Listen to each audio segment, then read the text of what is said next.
Hello, আমার নাম মোহাম্মদ মুদ্দাকির ইসলাম মাহি। আহ, আমি মূলত বায়োলজির ক্লাস নিই, সেটা সবাই জানে।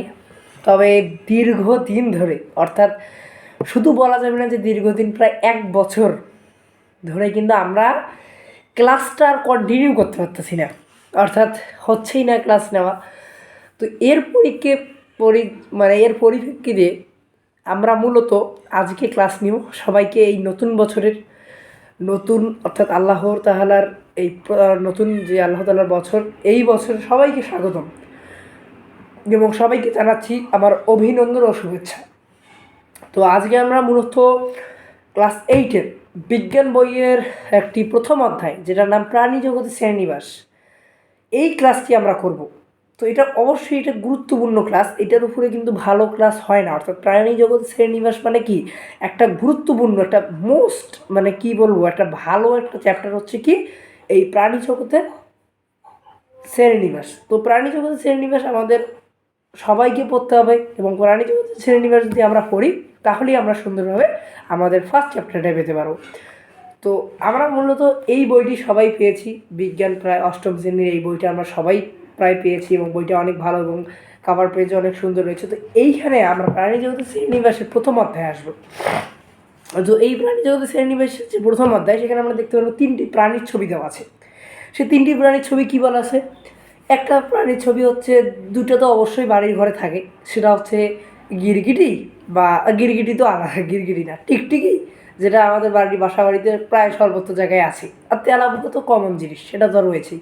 তো 2টা ছবি আমরা দেখতে পাচ্ছি। আর একটা ছবি আছে যেটা সর্বশেষ, ওই ছবিটা একটা সমুদ্র জাতীয় প্রাণীর নাম। সেই প্রাণীর নামটা আমি আজকে বলবো না, এটা তোমাদের জন্য থাকলো যখন আমরা পরে আবার এই পড়াটায় আসবো। এটা মূলত একাইনোডার্মাটার একটা পড়া, সেই একাইনোডার্মাটায় যখন আমরা আসবো বা অমেরুদণ্ডী শ্রেণীবিন্যাসে, তখন আমরা এটা পড়বো। তো যাই হোক, এখন আমাদের যেটা পড়তে হবে সেটা হচ্ছে যে প্রাণী জগতের শ্রেণীবিন্যাস কাকে বলে। This is the most important একটা লেকচার, যে প্রাণী জগতের শ্রেণীনিবাস কাকে বলে। তো সহজে, অর্থাৎ প্রাণী জগতের শ্রেণীনিবাস কাকে বলে, যে সহজে সুশৃঙ্খলভাবে অল্প সময় অনেক বা অধীর প্রাণীর বিন্যস্তকরণ জানাকেই কী বলা হয়, প্রাণী জগতের শ্রেণীবিন্যাস বলে। আচ্ছা, আমি যদি একটি স্বল্প সময়ের মধ্যে এইটা কোন প্রাণী, অর্থাৎ কোন বিভাগের প্রাণী, যেমন বিড়াল, এটা কার প্রাণী বা কোন জগতের প্রাণী, সেটা যদি আমি জানতে চাই, তাহলে আমাকে প্রথমে মনে করেন যে এটা হচ্ছে কোন গোত্রের প্রাণী, এটা মেরুদণ্ড নাকি অমেরুদণ্ডী, নাকি হচ্ছে এটার বৈজ্ঞানিক নাম কি, এটার বৈশিষ্ট্য কী কী আছে। এই যে আপনি দেখবেন যে মানুষের কী বৈশিষ্ট্য, যেমন মানুষের বা ম্যামেলিয়া শ্রেণীর একটা বৈশিষ্ট্য আমি যদি আপনাদের বলি, যে তাদের হৃৎপিণ্ড 4 প্রকোষ্ঠ। তো ম্যামেলিয়াটা কি, একমাত্র মানুষেরই 4 প্রকোষ্ঠ রকম কী থাকে, হৃৎপিণ্ড থাকে। তাহলে সেখান থেকে আমরা বুঝতে পারি যে কার কার আছে 4 প্রকোষ্ঠ হৃৎপিণ্ড। তাহলে সেখান থেকে আমরা বিভিন্ন ধরনের কি প্রাণীর ছবি পেয়ে যাচ্ছি, যে এই সকল প্রাণী। তাই অল্প সময় বা স্বল্প পরিমাণে বা অল্প সময় অধিক পরিমাণে প্রাণী জগৎকে জানার যে আগ্রহ বা জানার যে বিন্যস্তকরণ, সেটাকেই প্রাণী জগতের শ্রেণীনিবাস বলে। তো এটা একটা গুরুত্বপূর্ণ প্রশ্ন, যে প্রাণী জগতের শ্রেণীনিবাস কাকে বলে। আচ্ছা, এটা গেল। এখন আমরা আসব যে আজ পর্যন্ত কত লক্ষ প্রাণী আবিষ্কৃত হচ্ছে। তো আজ পর্যন্ত প্রায় 13 লক্ষ পর্যন্ত প্রাণী আবিষ্কার হয়েছে। তো সামনে আরও অনেক রকম প্রাণী আবিষ্কার হচ্ছে, অর্থাৎ হতেই থাকবে। প্রাণী আবিষ্কার এমন না যে থেমে থাকবে। আমাদের আজ পর্যন্ত, এখন পর্যন্ত নতুন নতুন প্রাণী কিন্তু কী হচ্ছে, আবিষ্কার হচ্ছে। তো এই যে নতুন নতুন প্রাণী, যেমন আপনি যদি সহজে কোনো বৈজ্ঞানিক নাম বা কোনো প্রাণীর যদি আপনি নাম খুঁজে পান, অর্থাৎ আপনি যদি ভাবেন যে আমার পাশে একটা প্রাণী আছে, সেটাকে আমি নতুনভাবে উদ্বোধন করব, অর্থাৎ তার একটা নাম দিব, দ্বিপদ নামকরণ দিব, দিয়ে আমি তাকে বানাবো, তাহলে বানাইতে পারেন। এইরকম আজ পর্যন্ত হাজার হাজার প্রাণী কিন্তু উদ্ভাবন হয়ে যাচ্ছে, শুধু না যে হচ্ছে, হয়ে যাচ্ছে। এবং তো এইভাবে আমাদের আজ পর্যন্ত প্রাণীগুলো কী হচ্ছে, উদ্বোধন হচ্ছে। তো প্রাণী জগৎ শ্রেণীনিবাসের যে সবথেকে মূল যেটা অংশ, সেটা হচ্ছে দ্বিপদ নামকরণ। অর্থাৎ এটা হচ্ছে একটা মোস্ট ইম্পর্টেন্ট টপিক, যে দ্বিপদ নামকরণ। এই দ্বিপদ নামকরণ আপনাদের বইয়ের 2 পৃষ্ঠায় লেখা আছে, যে দ্বিপদ নামকরণকে কী বলা হয়। যে দ্বিপদ নামকরণ যেটা রয়েছে, অর্থাৎ প্রাণী জগতের যে দ্বিপদ নামকরণ, সেখানে 2টি অক্ষর ব্যবহার, একটা ল্যাটিন অক্ষর এবং ইংরেজি অক্ষর। This is the most important, অর্থাৎ এটা হচ্ছে সবথেকে গুরুত্বপূর্ণ, অর্থাৎ ইংরেজি ভাষা এবং ল্যাটিন ভাষা। তাহলে এটা বহুপদীর জন্য খুব গুরুত্বপূর্ণ। যে ইংরেজি ভাষা এবং ল্যাটিন ভাষা, এই দুটো তোমাদের খুবই ভালোভাবে মুখস্থ রাখতে হবে। গেল। আচ্ছা, এরপরে আমাদের যেটা মনে রাখতে হবে যে দ্বিপদ নামকরণের সাথে যারা সম্পৃক্ত, এক হচ্ছে অ্যারিস্টটল, জন রে এবং ক্যারোলাস লিনিয়াস, তিনজন গেল। তবে সব থেকে প্রাধান্য দেওয়া হয় একজনকে, তার নাম হচ্ছে ক্যারোলাস লিনিয়াস। আচ্ছা, এরপরে আমরা আসবো, তোমাদের বইয়ে একটা কথা লেখা আছে 2 নম্বর পৃষ্ঠায়, যে একটা বলা হচ্ছে কি যে শ্রেণীবিন্যাস বিদ্যা, এইটা একটা কথা বলা আছে। তাহলে শ্রেণীবিন্যাস বিদ্যার ইংরেজি কি, এটা আসতে পারে। তো শ্রেণীবিন্যাস বিদ্যার যে ইংরেজি নাম, তার নাম হচ্ছে ট্যাক্সোনমি, অর্থাৎ TAXONOMY। তাহলে এইটার একটা ইংরেজি এমসিকিউর জন্য আমরা রাখতে পারি। আচ্ছা, এখন আসো, এদিকে আমার পরিচয় শেষ। এখন আমাদের যেটা গুরুত্বপূর্ণ, যে আপনার আমাদের যে একটা মানে প্রাণীর যদি আমরা নাম লিখতে চাই, বৈজ্ঞানিক নামের ক্ষেত্রে কোন দুইটা নাম সব থেকে বেশি গুরুত্বপূর্ণ? এক হচ্ছে গণ আর প্রজাতি। যেমন হোমোসেপিয়েন্স, মানুষের বৈজ্ঞানিক নাম কি? হোমোসেপিয়েন্স। এখানে হোমো কি? গণ, এবং সেপিয়েন্স হচ্ছে প্রজাতি। এরকম বিভিন্ন ধরনের, বাঘের বৈজ্ঞানিক নাম, হাতির বৈজ্ঞানিক নাম, যা বৈজ্ঞানিক নাম আছে সবগুলোর মনে করো প্রথমে হবে গণ, তারপরে হবে প্রজাতি। তাহলে শ্রেণীবিন্যাসের সব থেকে নিম্ন ধাপ বা নিম্ন একক কোনটি? প্রজাতি। তো এই জিনিসটা আমরা মুখস্থ রাখবো। এরপরে আসতেছি যে আপনাদের যে 3টি ভাগ করা আছে 3 পৃষ্ঠায়, 3 ধরনের ভাগ আছে। একটা অ্যানিমেলিয়া, অর্থাৎ আধুনিক সকল প্রাণী অ্যানিমেলিয়া রাজ্যের অন্তর্ভুক্ত, যার 8টি। তাহলে এইভাবে আমরা মুখস্থ করতে পারি যে আধুনিক প্রাণীর সবগুলোই অ্যানিমেলিয়া রাজ্যের অন্তর্ভুক্ত, এবং অ্যানিমেলিয়া রাজ্যের 8টি প্রাণী বা 8টি বর্গের প্রাণীরা অমেরুদণ্ডী, এবং বাকি লাস্ট অর্থাৎ সর্বশেষ প্রাণীটি কি? মেরুদণ্ডী প্রাণী। এই 8টি প্রাণী, অর্থাৎ আমি অ্যানিমেলিয়ার যদি প্রাণীগুলো বলি, সেগুলো কী কী হতে পারে বলেন তো দেখি? অ্যানিমেলিয়ার প্রাণীগুলো পরিফেরা, নিডারিয়া, তারপরে হচ্ছে প্রথমে যদি আমরা অ্যানিমেলিয়ার বলি, যে পরিফেরা, নিডারিয়া, তারপর প্লাটিহেলমিনথেস, তারপরে হচ্ছে তোমার নেমাটোডা, অ্যানালিডা, তারপরে হচ্ছে তোমার আর্থ্রোপোডা, তারপর মলাস্কা, একাইনোডার্মাটা এবং কর্ডাটা। তাহলে কী কী বললাম? Porifera, Cnidaria, Platyhelminthes, Nematoda, Annelida, Arthropoda, Echinodermata, Mollusca এবং সর্বশ্রেষ্ঠ হচ্ছে কর্ডাটা। এই কর্ডাটার আবার মেরুদণ্ডী, এই যে কর্ডাটাই আসতেছে মেরুদণ্ডার, এটার আবার 3টা আছে: ইউরোকর্ডাটা, সেফালোকর্ডাটা, ভার্টিব্রাটা। এই ভার্টিব্রাটার আবার 7টা ধাপ। এই ভার্টিব্রাটার কি কয়টা ধাপ? 7টা। Cyclostomata, Chondrichthyes, অস্টিকথিস। তাহলে কি আছে যে এইখানে হচ্ছে তোমাদের বইয়ে যে দেওয়া আছে 3 নম্বরে, যে সাইক্লোস্টোমাটা, কন্ড্রিকথিস, অস্টিকথিস, তারপরে হচ্ছে তোমার কি? অস্টিকথিস। তারপরে এখানে প্রথম 3টা আসতেছে সাইক্লোস্টোমাটা, কন্ড্রিকথিস, অস্টিকথিস। উভচর সরীসৃপ স্তন্যপায়ী, উভচর সরীসৃপ পক্ষীকুল স্তন্যপায়ী। তো সরি টু সে, উভচর সরীসৃপ পক্ষীকুল স্তন্যপায়ী। তাহলে সাইক্লোস্টোমাটা, কন্ড্রিকথিস, অস্টিকথিস, তারপরে উভচর সরীসৃপ পক্ষীকুল স্তন্যপায়ী। এই যে এই কয়েকটা জিনিস তোমরা খুব ভালোভাবে মুখস্থ করে রাখবে। তো আমার একটু বলতে গিয়ে আমি ভুলে গেছিলাম, দেখি বইটা দেখছি, তো এটা তোমাদের অর্থাৎ কারণ কেন এই সকল জিনিসগুলো মনে রাখা আসলে আমার পক্ষে অনেক সময় কঠিন হয়ে যায়, তোমাদের পক্ষে তো অবশ্যই কঠিন হবে। কারণ কেন এই যে বিভাগ, এই জিনিসগুলো কিন্তু খুবই, তোমার আজকে 9-10-এ তুমি যাও, এই বইগুলো তোমার এই যে প্রাণী জগতের শ্রেণীবিন্যাসের যে আমি বললাম যে অ্যানিমেলিয়ার যে 8টা-9টা ধাপ, তারপরে তোমার কর্ডাটার যে আবার 3টা, ফের ভার্টিব্রাটার যে আবার 7টা, এই ধাপগুলো মুখস্থ করা কিন্তু সব থেকে একটা কঠিন বিষয়। তো এগুলো মুখস্থ করতে হবে। এখন আসো পরিফেরা। আমরা আসলাম, আজকে আমরা অ্যানিমেলিয়ার 3টা রাজ্য পর্ব পড়ব, সেটা পরিফেরা, নিডারিয়া এবং কি? প্লাটিহেলমিনথেস। প্রথমে আসবো পরিফেরা। পোরাস শব্দের অর্থ কি? ছিদ্র। ফেরে শব্দের অর্থ বহন। তাহলে ছিদ্র থেকে যেটা বহন করা, তাহলে এই যে ছিদ্র থেকে বহন যেটা করে তাকেই পরিফেরা বলা হয়। যেমন স্পঞ্জ, উদাহরণটা মানে এগুলো মানে সমুদ্র জাতীয় উদ্ভিদ, এবং আমরা মনে রাখবো যে সকল আমরা পর্বগুলো পড়তেছি সব কিন্তু লোনা পানির মাছ, মানে সমুদ্রযুক্ত প্রাণী। তাহলে এটা স্পঞ্জ তার উদাহরণ। স্পঞ্জ উদাহরণ হলে তাহলে এটা আমরা মনে রাখবো যে স্পঞ্জ যদি উদাহরণ হয় থাকে, তাহলে স্পঞ্জিলা এবং স্কাইফা এদের একটি প্রধান উদাহরণ।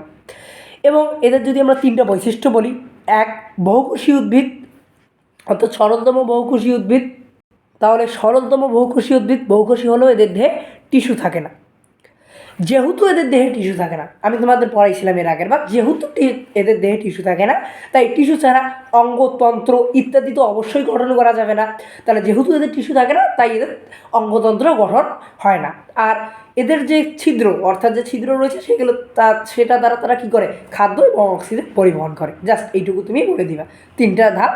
তাহলে যেহেতু যাহলে কী লিখবো, টিস্যু থাকে না, সরলতম বহুকোষী জীব, এবং আমরা সর্বশেষ লিখে দেবো যে এরা তাদের ছিদ্রের মাধ্যমে অক্সিজেন দিয়ে কী বলে, অক্সিজেনের সাহায্যে কী বলে, খাদ্য পরিবহন করে এবং রক্ত সংবহনতন্ত্র চালায়। এখান থেকে আমি তোমাদের একটা এমসিকিউ দুটো দিব, সকল পর্ব থেকে 2টা করে এমসিকিউ দিব। 1, স্পঞ্জিলাস খাইফা কোন পর্বের প্রাণীর উদাহরণ, এবং তারপরে দিব যে কোন পর্বের প্রাণীরা টিস্যু গঠন করে না। জাস্ট 2টা এমসিকিউ। তাহলে আমি বলিলাম যে পরিফেরা, সেটার প্রহার শব্দের অর্থ কী, ছিদ্র, ফেরে শব্দের অর্থ বহন করা, এটা গেল। তাদের বৈশিষ্ট্য কয়টা, 3টা গেল, এবং তাদের উদাহরণ কি, স্পঞ্জিলাস খাইফা গেল। এখন যেটা গুরুত্বপূর্ণ, নিডারিয়া, যেটা তোমাদের সবথেকে গুরুত্বপূর্ণ, যে নিডারিয়া হলো নিডারিয়ার একটা সবথেকে গুরুত্বপূর্ণ অংশ হচ্ছে নিডোসাইট। যে নিডোসাইট হলো এক ধরনের বৈশিষ্ট্য সম্পন্ন কোষ।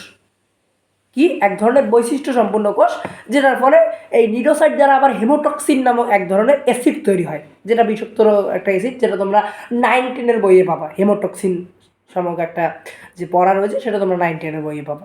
এটা এক্সট্রা একটা কথা, তো এক্সট্রা জানার কোনো দরকার নেই। তো এই যে নিডারিয়া, এটা মূলত সমুদ্রজাত প্রাণী, অর্থাৎ নিডারিয়াতে একটা সবথেকে ইম্পর্টেন্ট উদাহরণ, যেটা তোমরা সবাই শুনে রাখবে, 9-10 বইতে তো অবশ্যই আছে, সেটা হচ্ছে হাইড্রা। আর একটি উদাহরণ হচ্ছে Obelia. Hydra and Obelia, it is the উদাহরণ অফ কি, নিডারিয়া। এবং আরেকটা জিনিস মনে রাখবা, যে এই পর্বের প্রাণীগুলো বিচিত্র বর্ণ সময়ের হয়। কী হয়, বিচিত্র বর্ণ সময়। আচ্ছা, এদেরও 3টা বৈশিষ্ট্য রয়েছে। সে 3টা বৈশিষ্ট্য কি, এদের দেহে 2টি ভ্রূণীয় কোষস্থ থাকে। 2টি ভ্রূণীয় কোষস্থর মানে কী বলছে, যে এখন যদি তোমাদের প্রশ্ন করে যে 9-10 যখন যাবো, তখন তোমাদের প্রশ্ন আসবে, বা 9-10 কেন, তোমাদের যে 2য় অধ্যায় জীবের বৃদ্ধি ও বংশগতি, এখানে আমি তোমাদের প্রথমেই যেটা পড়াবো সেটা ভ্রূণীয় কোষস্থর। অর্থাৎ ভ্রূণীয় মানে কি, বা ভ্রূণ কাকে বলে। এই ভ্রূণটা মূলত তোমরা যদি 6-এ পড়ছো কিনা জানি, হ্যাঁ 6-এ হয়তো পড়ছো, বা 7-এ যদি পড়ো তোমরা, বা এর পরের বছর পড়বা। মূলত এই ভ্রূণীয় কোষস্থর যা জাইগোট কোষ গঠনে কী করে, সাহায্য করে। তো এই ক্ষেত্রে এটা বেশি একটা জিনিস, যে মানুষের 3টি ভ্রূণীয় কোষস্থ থাকে, একটি অ্যাক্টোডাম, অ্যাক্টোডাম, তারপরে মেসোডাম, এটা তো আছেই, অ্যাক্টোডাম, মেসোডাম এবং অ্যান্ডোডাম। তাহলে কি বললাম, অ্যাক্টোডাম, অ্যান্ডোডাম এবং মেসোডাম, এটা মানুষের 3টি ভ্রূণীয় কোষ। তবে নিডারিয়ার ক্ষেত্রে 2টি ভ্রূণীয় কোষ থাকে, একটি অ্যাক্টোডাম, একটি অ্যাসোডাম। আচ্ছা, অ্যাক্টোডাম এবং অ্যান্ডোডাম, সরি টু সে অ্যাসোডাম বলে ফেলেছি, এটা হবে অ্যান্ডোডাম। তাহলে 2টি গেল, তাহলে অ্যাক্টোডাম, অ্যান্ডোডাম। তারপরে আমরা কি বলবো, যে এদেরকে কি বলা হয়, এদের দেহ গহ্বরে সিলিন্ড্রন থাকে। তাহলে সিলিন্ড্রন তাদের কীভাবে সাহায্য করে, সেটাও আমাদের। তাহলে এদের গহ্বরকে কী বলে, সিলিন্ড্রন। এই সিলিন্ড্রন তাদেরকে পরিপাক ও সংবহনে সাহায্য করে। তাহলে ইতিপূর্বে এদের একটি নাম ছিল, যে নামটি কি, সিলিন্ড্রন, এটা মনে রাখতে হবে। তাহলে নিডোসাইট একটি বৈশিষ্ট্যপূর্ণ কোষ, এবং নিডারিয়ার পর্বের আগের নাম ছিল কি, সিলিন্ড্রন। এটা একটা গুরুত্বপূর্ণ প্রশ্ন। আরেকটি আমি যে বৈশিষ্ট্য রয়েছে সেটা কি, যে নিডোসাইটে অ্যাক্টোডাম অর্থাৎ অ্যাক্টোডামে নিডোসাইট একটি বৈশিষ্ট্যপূর্ণ কোষ থাকার কারণে তাদের 3টি কাজ সাহায্য করে, একটি আত্মরক্ষা, চলন এবং শিকার। তাহলে অ্যাক্টোডামে কোন বিশেষ ধরনের কোষ থাকে, সেটার নাম হচ্ছে নিডোসাইট। এটা খুবই গুরুত্বপূর্ণ। তার 3টা বৈশিষ্ট্য আবার বলি, তাদের 2টি ভ্রূণীয় কোষস্থ, অ্যাক্টোডাম এবং অ্যান্ডোডাম গেল। তাদের ইতিপূর্বে সিলিন্ড্রন নামে তাদের গহ্বর পরিচিত ছিল। এই গহ্বর তাদেরকে পানি ও সংবহনে সাহায্য করে। সর্বশেষ কি বললো, অ্যাক্টোডামে এক ধরনের বিশেষ বৈশিষ্ট্যপূর্ণ কোষ থাকে, যার নাম আমরা বলি কি, যার নাম কি বলতো, নিডোসাইট। এই নিডোসাইট তাদের শিকার করা, আত্মরক্ষা এবং চলনে সাহায্য করে। শেষ উদাহরণ হাইড্রা, অবেলিয়া। এখন আমি এখান থেকে 3টা তোমাদের এমসিকিউ দেবো। 1, ইতিপূর্বে কোন পর্বের প্রাণীদের সিলিন্ড্রন বলা হতো, কার দেহে বা কোন পর্বের প্রাণীদের 2টি ভ্রূণীয় কোষস্থর থাকে, নিডোসাইট কি। 3টি প্রশ্নের উত্তর তোমরা আগামী ক্লাসে আমাকে দিবে। আচ্ছা, এরপরে তোমাদের বইয়ে 4 নম্বর পৃষ্ঠে 3 নম্বর পর্বের প্রাণীর নাম লেখা আছে, যেটার নাম হচ্ছে প্লাটিহেলমিনথেস। নামটা অনেকে বলে ব্রাডিহেমিনাস, প্লাটি মানে নাম অনেকে উচ্চারণই করতে পারে না, তবে এটার নাম হচ্ছে প্লাটিহেলমিনথেস। অর্থাৎ প্লাটি শব্দের অর্থ কি, চ্যাপ্টা। আর হেলমেন্থি শব্দের অর্থ কৃমি বা চ্যাপ্টা কৃমি যেটাকে বলা হয়, এই ফিতা কৃমি বা চ্যাপ্টা কৃমি। উদাহরণ কি? টেনিয়া এবং ফেসিকোলা। এই দুইটা উদাহরণ তোমরা মনে রাখবে, টেনিয়া এবং ফেসিকোলা। সব সময় উদাহরণগুলো মনে রাখবে। আচ্ছা, তো আমরা আগের মানুষ বলতাম কি যে কৃমি, এই কৃমি হচ্ছে সবথেকে কি কঠিন বা বিষাক্ত একটা জিনিস। এই কৃমি, পেট থেকে কৃমি যাওয়ার জন্য কিন্তু মানুষ বিভিন্ন ধরনের ওষুধ খায়। বিশেষ করে মানুষ বলে বৃষ্টিকালে এই সকল ওষুধ খেতে হয়। তো যাই হোক, এই সকল ওষুধ কিন্তু সব থেকে গুরুত্বপূর্ণ একটা জিনিস, তাই এগুলো খেতে হবে। অর্থাৎ এগুলো না খেলে আমাদের কী হবে না, এই কৃমিগুলো মারা যাবে না। এদের আমরা এখন উদাহরণ আসবো। তো এদের যদি আমরা উদাহরণ দেই, তাহলে দেহ হচ্ছে কি উভয়লিঙ্গ। আমরা ইতিপূর্বে জেনে এসেছি বলতে গেলে এর পরে আমরা জানবো যে অ্যানালিডা প্রাণীরা একলিঙ্গ। ওটা আমরা পরে আসতেছি, ওটা যেহেতু পরের ক্লাসে আমরা। তো এটা মূলত উভলিঙ্গ। এবং আরেকটা জিনিস কি, অন্তঃপরজীবী এবং বহুপরজীবী হিসেবে মানুষের অন্তরে বসবাস করে। গুরুত্বপূর্ণ একটা পয়েন্ট।